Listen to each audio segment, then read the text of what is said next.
네, 반갑습니다. 오늘 이 자리는 저희가 정부가 데이터 강국 코리아를 선언하고 데이터의 고속도로를 놓자 해서 데이터 고속도로 정책도 발표하고요. 그 일환으로 빅데이터 플랫폼 사업도 하고 여러 가지 사업을 하는데 특히 우리가 지금 한국형 거래소가 이것을 주제로 왜 필요한지, 그다음에 어떻게 해야 되는지, 그다음에 국내외 사례도 살펴보고요.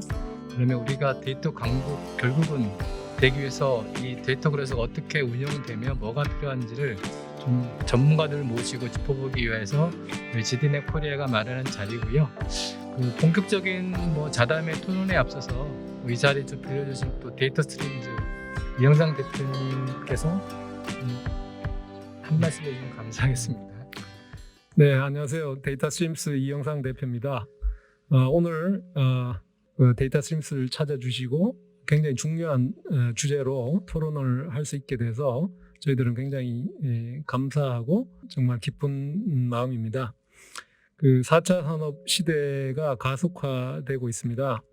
이 4차 산업이 가속화되면 우리가 이런 산업 활동을 하는 부분에 대해서 모든 것을 디지털화해서 데이터의 어떤 분석과 그다음에 예측 이런 걸 통해서 새로운 어떤 비즈니스 모델을 계속 창출해 나갈 수 있는 게 4차 산업의 특징입니다.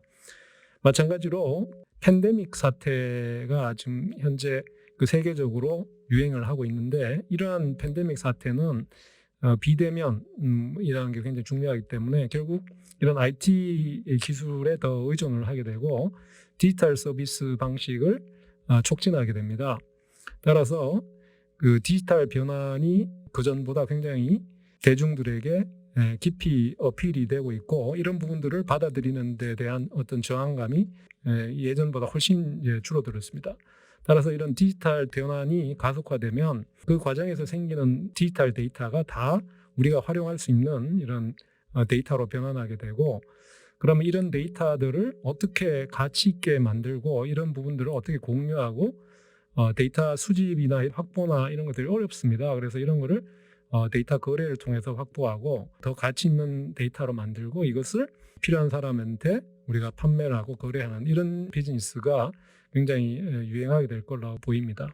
따라서 오늘 GDNet에서 주최하신 이런 데이터 거래소 모델에 대한 전망, 그다음에 문제점, 그리고 우리가 기대할 수 있는 유익한 점, 이런 부분들을 토론하게 된 것은 매우 시의적절하고 필요한 행사라고 생각하고 우리 GDNet에 감사를 드립니다. 데이터 스트림스는 이 정보화진흥원 지난 1, 2년 동안 빅데이터 저장소 및 데이터 거래 플랫폼 구축 사업에 참여를 해서 지금 운영까지 지금 하고 있고, 거래라는 시장에서는 아직은 활성화되지 않았지만 실제 그거를 구축하고 정책을 하고 운영하는 이런 주체들이 오늘 모였기 때문에 얘기할 수 있는 좋은 기회가 돼 있다라고 생각하고, 내가 데이터를 사고 팔 때 필연적으로 따르는 데이터에 대한 책임, 가치를 내가 어떻게 평가받을 것인가, 가격 책정 이런 부분들 있잖아요. 이런 부분들도 오늘 같이 논의를 되고, 데이터 스트림스가 그동안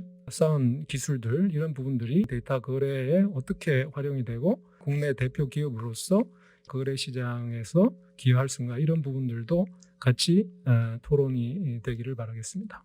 네, 감사합니다. 네, 감사합니다. 오늘 이 대표님 얘기하신 것 같이 이런 주제를 해서 일단 참석자분들 좀 소개 좀 하겠습니다. 예, 반갑습니다. 한국지능정보사회진흥원의 오승탁입니다. 개인적으로는 우리나라의 데이터가 시작이 2018년 8월부터 시작하지 않았나 생각하거든요.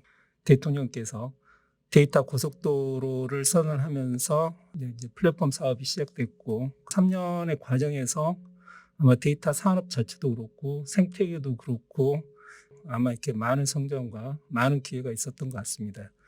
기존에 우리가 생각했던 또 새로운 아이템에 대한 거래 자체가 조금씩 이제 시장에서 매출로 실현이 되고 있는 와중에 향후 좀 진정한 방향이 어떤 방향으로 갈 수 있을지 서로가 고민할 수 있는 장이어서 개인적으로 정말 이렇게 좋은 시간이 될 것 같습니다. 네, 고맙습니다. 네, 윤 이사님. 네, 안녕하세요. 저는 앞서 오승탁 위원님께서 말씀하셨던 빅데이터 플랫폼 구축 사업의 한 분야였던 유통 소비 빅데이터 플랫폼을 비롯하여 시작된 그 KDX 한국 데이터 거래소의 윤지수라고 합니다. 오늘 이 자리를 비롯해서 저희가 그 설립일부터 지금까지 겪어왔던 그 사례 바탕으로 좀 말씀을 드리려고자 합니다. 네, 안녕하십니까. 저는 데이터 스트림즈에서 제품을 총괄하고 있는 안현주 본부장입니다. 저희 회사는 아시는 것처럼 데이터 통합 그리고 데이터 거버넌스 전반에 대한 기술을 개발을 하고 저희 자체 소프트웨어로 제작해서 판매하고 있습니다. 그래서 저희가 2018년부터 이러한 기술력을 총동원해서 결국에는 디지털 트랜스포메이션의 중착점이 될 데이터 거래소를 어떻게 우리가 비즈니스로 접목할 수 있을까를 고민을 해왔고요. 2018년에 이제 저희가 서울시와 민간 빅데이터 합동 플랫폼 ISP를 하면서 데이터 수요자와 공급자 간의 그 거래를 위해서는 데이터 거버넌스가 되게 중요하다라는 거를 인식을 하고 있는 차에 한국지능정보사회진흥원 그 당시 이제 니아에서 국가 10대 빅데이터 플랫폼 사업을 내셔서 임업진흥원과 데이터 저장소부터 거버넌스, 빅데이터 거래소까지 다 구축을 한 바 있습니다. 그리고 이제 유통 쪽에는 저희가 데이터 거버넌스만 진행을 했고요. 헬스케어 분야, 그다음에 이제 올해 시작하는 농수산 분야랑 한국산업기술평가원의 데이터 거래소까지 해서 지속적으로 2019년에 니아와 했던 경험을 바탕으로 해서 지금 데이터 거래 사업을 발전시켜 나가고 있습니다. 안녕하세요. 저는 연세대학교 유은정 교수입니다. 저는 그 국토교통부의 그 스마트 도시법에 근거한 그 법정위원회가 있습니다. 국가 스마트 도시위원회라고요. 그 위원이고요. 그다음에 이제 데이터 거래에 관련해서는 그 당시 19년 당시 시점에서 그 데이터를 통합 거래 환경을 구축한다면 그게 데이터 거래소든 데이터 마켓플레이스든 어떤 형태로 가는 것이 좋을 것인가에 대한 연구, 그다음에 그것이 시스템적으로 이제 플랫폼으로 가면 그게 어떻게 롤링이 될 것이냐 그런 것에 대한 이제 초안을 잡아보는 연구를 진행했었습니다. 특히 이제 스마트 시티나 이런 쪽에서는 IoT 데이터가 저희가 이제 빅데이터 플랫폼이나 이런 데서는 커버리지 되지 않는 많은 데이터도 많이 나오기 때문에 그런 쪽에 데이터 허브를 바탕으로 해서 연계를 해서 그런 마켓플레이스랑 또 어떻게 연결을 해서 할 수 있을까. 그리고 그거를 이제 시흥시에 또 실증도 하고 하는 그런 계획들을 가지고 있는데 그거를 또 표준화도 하고요. 그래서 그런 거에 대한 연구를 한 4년 정도 또 진행을 계속 하는 중입니다. 그래서 아마 오늘 그 대화를 나누면은 그런 것들을 바탕으로 해서 제가 가지고 있는 생각도 같이 이렇게 나눠보면 좋을 것 같습니다. 네, 안녕하십니까. 한국임업진흥원 전석기 실장입니다. 일단 저희 산림빅데이터 플랫폼은 큰 원대한 슬로건을 하나 갖고 있습니다. 산림을 혁신을 넘어선 미래의 가치를 발견해보자 슬로건을 갖고 저희가 진행을 했습니다. 산림빅데이터 플랫폼이 처음에 이제 공모사업에 선정됐을 때 많은 분들의 우려가 있었습니다. 과연 산림 데이터가 어떻게 활용될 것이고 어떻게 생산해서 어떠한 확산을 할 것이냐 상당히 우려가 많았었는데요. 저희가 다행히도 이런 부분들을 해결하기 위해서 다양한 부분, 다양한 플랫폼, 다양한 분야와 협력을 했고 이 협력을 통해서 또 다른 시장을 창출하려고 저희가 노력을 많이 했습니다. 그게 이제 점점 이제 성과로 나오고 있는 것 같고요. 저희가 이제 산림 빅데이터 플랫폼을 운영하면서 여러 가지 느꼈던 문제점이 기존에 이제 산림과 농업과 수산과 같은 이런 1차 산업 계열일수록 말씀하신 디지털 트랜스포메이션이 정점이 이를 것이다. 최근에 한 40년간 50배 이상의 그 산림 최적량이 늘어났었거든요. 그만큼 산림의 강국이 가치 있게 만들고 발굴해서 이러한 미래의 어떤 가치를 만들고 확산해서 한국이 디지털라이제이션에 또는 글로벌라이제이션 하는데 중심이 되고자 저희가 노력을 하고 있고요. 여담이지만은 저 항상 이름 갖고서 지금이 당신의 전성기입니까라고 항상 물어봤었는데 이번 사업을 통해서 제가 전성기를 맡고 있는 것 같아서 이건 개인적으로도 많은 분들에게 감사를 드리겠습니다. 네, 이상입니다. 네, 감사합니다. 먼저 과연 데이터 거래소가 왜 필요한지 지금 정부가 데이터 기본법도 만들 준비를 하고 있는데요. 데이터 거래소가 왜 필요한지 먼저 논의하도록 하죠. 주제에 대해서 자유롭게 얘기하실 거 있으면 하시면 될 것 같고요. 먼저 유 교수님 먼저 좀 풀어주시면 좋을 것 같습니다. 네. 저는 이제 두 가지로 크게 생각하는데 첫 번째는 지금 계속 저희 말씀했지만 메가 트렌드로 보면 이건 데이터 경제로 간다. 그건 저희가 모두 동의하는 바고 데이터 경제의 수단, 디지털 전환. 그 디지털 전환을 효과적으로 하기 위해서 한국판 뉴딜 해서 그린 뉴딜, 디지털 뉴딜, 그다음에 지역 확산하는 것 여러 것들 계속 지금 나오고 있고 거기에 모두의 공통사항은 어쨌든 데이터가 주인공이다. 그건 이제 데이터가 국부의 원천이고 경쟁력의 핵심이다. 그거잖아요.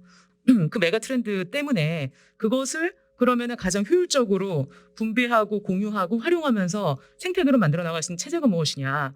그게 이제 여러 가지가 있겠지만 그 중에 하나를 이제 거래소로 보는 거죠. 저는 그냥 이 데이터 거래소도 통상적인 거래소의 존재 이유하고 비슷하다고 생각합니다.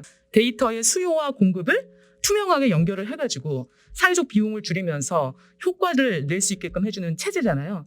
어디에 데이터가 있는지 소재도 알 수 있고, 그 다음에 데이터에 대한 어떤 품질이나 여러 가지 가치, 그 다음에 누가 어떻게 활용했는지 평판, 그 다음에 그런 것들이 거래되는 과정 속에서의 기준과 원칙이 명확하게 확립이 될 수 있다고 생각합니다. 데이터가 스탠드얼론으로 혼자 존재하는 게 아니라 융합이 돼야만 가치를 발휘할 수 있는 거기 때문에 그 융합을 시킬 수 있는 최적의 체제, 거래소라고 저는 생각하는 거죠. 그래서 그러면 금거래소나 주식거래소는 실물이 있지 않습니까? 아, 금값이 이렇게 될 거야. 알 수 있지만 이 데이터는 그렇지 않잖아요. 더욱더 이 데이터에 대해서는 이제 신뢰성이나 공신력, 원칙 기준 이런 것들을 좀 이렇게 제시를 해주는 필요성이 있다고 생각이 됩니다. 저희가 알고 있던 데이터의 개념이 바뀌고 있다. 저희가 이제 보통 얘기하는 데이터가 이제 그간에 이제 어떤 업무를 하면서 쌓여지는 어떤 산출물에 가까웠는데 이제는 산출물이 아니라 새로운 시장을 만들 수 있는 필수적인 어떤 기본 인프라가 되고 있다라고 저희는 말하고 있고요. 최근 이제 그 데이터 시장이 많이 발달한 국가들을 보면은 미국이나 아니면은 이제 중국 같은 나라를 꼽고 있습니다. 이 데이터들이 활용될 수 있는 최적의 나라가 우리나라다. 사실상 모든 국적의 국가들이 한국에다가 많은 투자를 하고 있습니다. 디지털의 테스트베드다. 그만큼 한국의 많은 사업들을 실험해보고 전 세계적으로 확산을 하고 있는 기본 국가적인 요소를 갖고 있다고 봅니다. 제가 이제 볼륨보고에서도 좀 한국을 혁신순위 1위로 지금 선정을 하고 있는데 한국의 역할이 아무래도 이 데이터들을 활용해서 어떻게 비즈니스를 만들어낼 수 있는지 그 모범 사례가 되지 않을까라고 생각하고 있고요. 이 거래소는 또 데이터들을 거래하는 것뿐만 아니라 새로운 디지털 간의 융합, 타 분야와의 융합이 될 수 있는 어떠한 허브 역할을 하게 될 것이다라고 저는 보고 있습니다. 특히 각각의 이종의 데이터들은 서로 다른 성질의 데이터들이지만 이 데이터들이 합쳐지면은 융합되고 또 그리고 협력해 나간다라면은 또 다른 시장을 만들 수 있을 것 같고요. 데이터들을 융합하면은 아마 전 세계적인 선점 효과가 나오지 않을까, 리딩할 수 있는 그룹이 되지 않을까 저는 그렇게 믿습니다. 저희는 이제 민간 넘버원 그 데이터 거래소로서 이제 저희가 운영을 하고 있는데요. 저희가 바라보는 관점은 이렇습니다. 데이터 거래소는 지금까지 불완전하게 이루어졌던 데이터 거래를 좀 더 체계적으로 정착시켰고 또 법적으로 안전한 데이터를 시장으로 이끌어내서 진짜 국민들이 안심하는 그런 데이터들이 좀 더 그 거래가 활성화되고 촉진될 수 있는 그 관점에서 이 데이터 거래소는 무조건 4차 산업의 한 주축이 될 수 있는 기본 사업이라고 저희는 바라보고 있거든요. 데이터에 대한 가치도 있지만 실제 이 데이터를 어떻게 누구한테 그 전달을 할지 그 관점에서는 이게 좀 뚜렷하고 또 명쾌하고 또 클리어한 그 거래가 그 거래소로서 이제 그 역할을 할 수 있다고 저희는 바라보고 있습니다. 제조 산업을 봤을 때 기존에 이제 업무 처리하는 데이터들만 저희가 모아서 뭐 분석을 하고 리포팅하고 이런 수준에서 데이터가 활용됐다면 지금은 아시겠지만 뭐 자동차나 냉장고나 스마트 TV에 센서를 가지고 이 고객들이 내 제품을 어떻게 활용하는지를 다 데이터로 모을 수가 있습니다. 이 얘기는 뭐냐면 이 데이터를 통해서 서비스를 만들어내고 그 서비스를 판매할 수 있는 시대가 된 게 디지털 트랜스포메이션의 저는 핵심이라고 보고요. 거기에서 이제 데이터 경제라는 말이 나올 수밖에 없는 게 이제 데이터 경제라고 하면 이러한 데이터가 경제활동의 중요한 생산 요소로서 개념을 자리매김하게 되고 2017년부터 이제 데이터 모네타이제이션이라는 말이 나오는데 이제 현금화죠. 데이터를 분석을 통해서 경제적 이익을 창출할 수 있는 개념이 결합되어 있습니다. 결국에 비즈니스적으로는 데이터가 거래에 유통되는 거지만 시작은 어디서부터 시작이 되냐면 내가 갖고 있는 데이터를 남과 쉽게 공유할 수 있어야 되거든요. 데이터도 상품화 된다 그러면 이걸 제도권 안으로 끌어들여서 신뢰성이 확보된 데이터를 서로를 믿고 판매할 수 있는 한국형 데이터 거래소가 반드시 논의되는 것은 의미가 있다고 생각합니다. 이제 민간 기업들 같은 경우 굳이 데이터를 내놓을 이유가 없는데 그거를 이렇게 내놓게 하게끔 유도를 하고 어차피 내놓을 때 당신들도 그걸 한번 팔아봐라. 판매가 되면은 좀 더 내놓을 그 유인책이 있지 않느냐. 바로 그러면서 나온 게 이제 그 분야별로 이제 플랫폼이거든요. 사실 그거의 이제 중요한 축 자체가 이제 그러면은 데이터를 내놨는데 그 데이터 갖고 무엇을 할 것인지 이제 그게 이제 거래라는 용어로서 정리가 되는 것 같고요. 특히 이제 저희가 이제 조심스러웠던 거는 이 데이터를 거래한다고 했을 때 이 데이터라는 게 자본의 개념으로서 봐야 될 건지 아니면 상품의 개념으로서 봐야 될 건지. 상품의 개념으로 보고 있으면 어떤 기업이든 어떤 그 주체든 간에 그걸 이렇게 정해진 법의 테두리 안에서만 그다음에 그 최소한의 법적 요건에 따라서만 가이드를 주면 그건 해당 기업이나 해당 거래소에서 알아서 할 부분이고 만약에 이거가 시장을 뒤흔들 만한 그렇게 정말 이제 가치를 산정을 해야 될 어떤 자본의 개념으로 본다면 그 부분은 이제 정부가 좀 더 이렇게 개입의 수준을 좀 높여야 되는 거죠. 이제 그러면서 그런 부분 자체가 이제 플랫폼 자체가 한국 시장에서는 처음으로 해보는 사업이다 보니까 애잘 방식이라고 얘기하는데 이제 그런 식으로 해서 지금 쭉쭉 진행하다 보고 아직까지는 그 부분이 좀 나쁘지는 않았다고 개인적으로 생각을 하고요. 지금 현재까지 제가 12월 말까지 봤더니 그 순수하게 데이터 자체만의 거래로 한 100억 정도가 나왔더라고요. 그러면은 이때 거래액을 더 늘리려면 데이터 그 자체만 가져가면 되는 건지 데이터 더하기 서비스까지 넣어서 그걸 판매를 할 건지 아마 좀 그런 부분은 좀 더 이제 시장에서 좀 더 고민이 좀 필요하지 않을까 싶고요. 자, 그럼 이렇게 중요한 데이터 거래소를 필요하고 설립을 해야 되는데 그럼 혹시 이게 이렇게 설립되면 해외 사례라든가 아니면 뭐 우리 경제적인 효과, 규모 같은 것들에 대해서 좀 검토해봤으면 좋겠는데요. 아무래도 학계에서 좀 우리 유 교수님이 먼저 좀 네.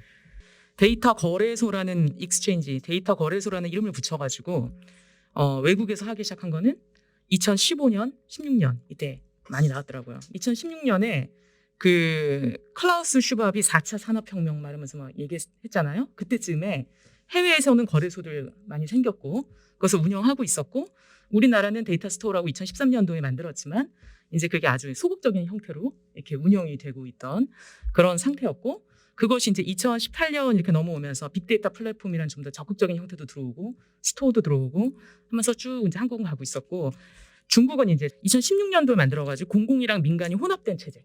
그리고 여기는 이제 거래 기준이나 거래 원칙, 그 다음에 거래를 위한 기술들을 한 3년 정도, 16년도에 설립하기 전에 이미 3년 정도 프리스터디를 해가지고 그거를 2016년부터 롤링하면서 심고 있었기 때문에 그런 점이 좋아 보였고 그 구이항 모델 같은 경우는 그 데이터 거래와 소위 말하는 유통 을 위한 A부터 Z를 거의 많이 직접적으로 정부에서 리드해서 하는 형태 그런 형태로 보여줬고 거기는 거래액이 훨씬 많았습니다. 500억 원 이상이었던 걸로 제가 보여지고요. 누적 거래액입니다. 그 다음에 이제 미국은 말할 것 없이 저희가 잘 아는 뭐 엑시엄, 데이터로직스 막 있잖아요. 거기는 뭐 그 민간이 주도해서 거래소라는 개념이 아니라 오프라인으로 인디비주얼 딜러 알아서 쭉 해가지고 왔던 형태였기 때문에 거기는 뭐 거의 몇백 조 단위고 엑시엄 하나가 2018년도에 조 단위 매출을 내고 있었으니까 그 정도. 그 다음에 일본이 이제 벤처 모델로 해가지고 에브리센스 그런 데가 있었고 덴마크의 코펜하겐 거래소가 있었는데 거기 같은 경우는 이제 그 테크 기업들 있지 않습니까? 테크 기업들이 2015년도에 자기들이 가지고 있는 데이터를 넣어가지고 이제 거래를 시켜볼까 해가지고 했었다가 이분도 제가 디렉터 만나봤는데 중간에 이제 약간 지금 운영이 중단되고 다른 형태로 비즈니스를 하고 있는 상태. 왜냐하면은 플랫폼 딜러 하다 보니까 거기에 여러 가지 제약 요소가 나오는 거죠. 저희 뒷단에 이제 얘기하다 보면 나오겠지만은 그런 것들 때문에 이제 약간 멈춘 상태였고 데이터 스토어는 이제 아시는 대로 해서 그거 자체로서 발전시키고 있는 형태고 빅데이터 플랫폼은 점점 커지고 이제 하는 그런 형태 정도가 전체 이 거래소의 흐름이라고 저는 이제 파악됩니다. 산림 분야에서의 어떤 거래소 데이터 시점을 좀 본다라면은 최근에 이제 그 기후 변화가 좀 많이 일어나면서 전 세계적으로 이제 탄소가 많이 배출되고 탄소 흡수를 하고 있는 산림이 많이 파괴되다 보니까 뭐 그거에 대해서 어떻게 우리가 협력을 해야 되느냐라고 국제적으로 좀 얘기가 좀 나오고 있고 근데 이제 이 데이터들이 어떠한 형태로든 유지가 되고 공유할 수 있는 체계가 지금 없어요. 최근에 저희가 이제 유럽 환경 보고서를 쓰는 그 컨설팅 사업자하고 좀 저희가 논의를 한번 해봤는데 그렇다면 전 세계적으로 벌채가 되는 나무들이 어느 지역에 있는지 그 데이터를 좀 만들어 달라고 저희한테 의뢰를 하셨어요. 근데 이제 저희가 이제 데이터를 갖고 있는 한국에 있는 데이터들은 저희가 만들어서 제공해 드릴 수가 있었는데 그 데이터들을 거래소에다 등재를 한다라면은 굳이 비용을 주지 않더라도 그 어떤 사회 공헌이나 아니면 전 세계적인 환경 문제에 대응하기 위해서는 이런 류의 무형의 가치의 데이터들은 확실히 많이 거래가 될 걸로 저희는 기대하고 있습니다. 저희는 이제 2019년에 이 본 사업에 참여를 하게 되면서 벤치마킹을 했었던 이제 주요 기업들 중에 아까 유 교수님도 잠시 말씀하셨던 미국의 그 엑쇼미라는 업체와 엑스페리언이 있는데요. 이 두 개의 데이터 거래소를 벤치마킹을 하게 되면은 이게 데이터 자체에 대한 가치보다는 이 데이터를 한 번 더 가공을 해서 이제 보고서 형식이라든지 아니면 시각화를 하든지 좀 더 가미가 된 그런 인사이트 도출되는 거래가 오히려 더 가치 있는 시장이라고 그 벤치마킹 스터디에서 저희는 그 확답을 받았습니다. 그 민간 기업들이 보유하고 있는 그런 데이터를 열심히 가공해서 상품화해서 내놓고 거래를 시작을 했지만 이거는 그냥 시작에 불과한 거로 저희가 보고 있고 이제 올해부터는 좀 더 그런 데이터를 어떻게 좀 가치를 부여를 해서 또 이 데이터 거래 시장을 풍부하게 만드는 그런 전략으로 저희는 진행을 하고 있습니다. 이게 데이터 거래소라고는 하지만 이제 데이터는 그야말로 그 재료가 될 수 있는 부분이고요. 이거 재료로서 맛있는 음식을 만들기 위해서는 좀 더 가치가 부여되고 또 분석이 되고 또 그것들을 다시 한번 시각화해 볼 수 있는 그런 그 영역으로 또 확장돼야 된다고 저희는 바라보고 있습니다. 플랫폼에서 지금 현재 그 10개 플랫폼에서 하는 거래 자체는 약간 그쪽과 다르게 좀 더 이제 독특한 케이스로 저는 판단하고 있고 해외 사례를 계속 지금 팔로우를 하고 있거든요. 이게 이렇게 거래 자체가 독자적으로 살기 위해서는 그 실제 이제 우리가 자체적인 방식을 지속적으로 좀 찾는 게 좀 제일 효율적이고 제일 좀 빠른 방법이지 않을까 싶거든요. 일본은 데이터 쉐어링 플랫폼으로 가요. 공유 중심으로. 그리고 상해랑 귀양 데이터 거래소는 저희도 MOU를 맺고 벤치마킹하고 실제로 직접 가서 그쪽 그 탑 매니지먼트 레벨하고도 대화를 해봤는데 여기는 이제 데이터 중개 서비스입니다. 그러니까 데이터 익스체인지 플랫폼이죠. 그리고 궁극적으로 이제 시장에서 데이터 마켓플레이스라고 얘기하는 데이터 브로커 산업은 거의 미국 중심으로 이루어지고 있고요. 그 중에 대표적인 게 엑시엄사입니다. 데이터를 기반으로 해서 서비스를 판매하는 그런 회사거든요. 근데 여기에는 좀 전제 조건이 있어요. 이들은 이제 포춘 100개사 중에 47개사의 고객 데이터들을 갖고 있어요. 그래서 고객이 의뢰를 하면 자기가 갖고 있는 데이터랑 융합해서 데이터를 재판매하는 그런 식으로 돈을 많이 벌었는데 이 회사가 18년 7월에 IPG라는 곳에 2조 3천억 원에 팔렸습니다. 그럼 지금 엑시엄사는 어디에 집중하고 있냐면 4차 산업혁명에서 얘기되는 IoT 데이터에 집중을 하고 있습니다. 이하에서 시도했던 사업은 이 익스체인지와 마켓플레이스의 중간에 위치하면서 한국형에 맞게끔 마켓플레이스를 지향하는 쪽으로 사업이 추진되고 발전되고 있지 않나 그렇게 생각합니다. 자, 그럼 저희 하나만 더 언급하고 이제 중요한 활성화로 좀 넘어갈 텐데요. 산림하고 유통에서 하고 계시는 구체적으로 설명해 주시고 이 사업도 처음부터 관여하신 우리 오 위원님께서 배경도 좀 얘기해 주시고 또 올해는 또 어떻게 진행되는지 간단히 좀 얘기해 주시면 감사할 것 같고요. 산림 빅데이터가 과연 가치나 어떤 미래 시장을 창출할 수 있느냐라는 질문, 그 질문에 대해서 이제 답을 드릴 수 있는 시점이 온 것 같습니다. 저도 궁금합니다. 네. 공익적인 산림의 가치는 126조로 평가가 되고 있습니다. 공익적인 가치를 경제적인 가치로 치환시키고 전환시켜야 될 시대가 왔다. 독특한 사례를 하나 설명을 좀 드리자면은 국내의 자생 식물종의 분포가 대부분 산림에 있습니다. 자생종 식물에 대한 유전체 지도를 만들고요. 그 유전체 지도를 통해서 신약을 개발한 사례들이 나오기 시작하고 있습니다. 타미플루라는 그 독감 치료제가 있지 않습니까? 그거 같은 경우는 중국의 팔각나무 열매에서 추출된 식힘산을 주 원료로 하고 있습니다. 중국에서 왜 이런 재료들을 계속적으로 발견하느냐? 일단 첫 번째, 나고야 의정서에 의해서 지적재산권을 인정을 받습니다. 해당 국가에.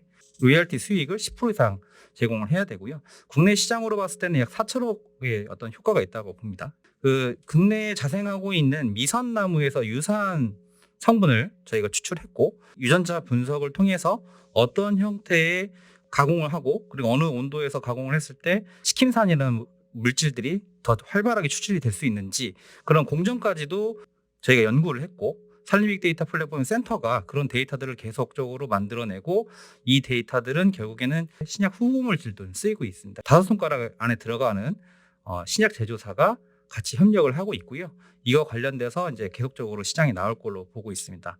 이와 같이 산림에 관련된 데이터, 물론 타 분야의 데이터도 마찬가지지만 그 산업 분야에서 갖고 있는 데이터 속성에서 끝나는 게 아니라 또 다른 시장을 좀 만들 수 있다고 좀 보고 있고요.